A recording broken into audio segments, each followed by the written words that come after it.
ઘરે દૂધી છે અને કાચી કેરી પણ? તો આજે જ બનાવીએ એકદમ નવી સ્ટાઇલથી સોફ્ટ ખાટા મીઠા મૂઠિયા ઢોકળા.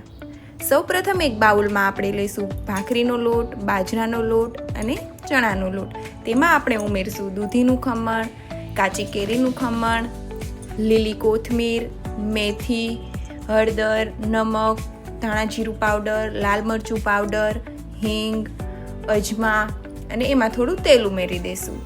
અને તેના પર આપણે સોડા બાયકાર્બ જે બેકિંગ સોડા છે એના પર લીંબુ નાખી અને જો પાણીની જરૂર પડે તો આપણે એ પણ નાખી અને લોટ બાંધી લઈશું.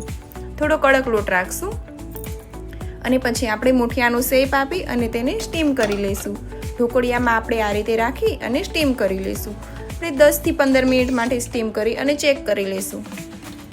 તો આપણા મૂઠિયા બફાઈને તૈયાર છે. હવે એને કટ કરી અને આપણે વઘાર કરીશું. હવે કટ કરેલા મૂઠિયા ઢોકળા આપણે વઘારની અંદર નાખીને સારી રીતે મિક્સ કરી લઈશું. ત્યારબાદ આપણે એને દહીંની તીખારી યા તો દહીં સાથે સર્વ કરીશું.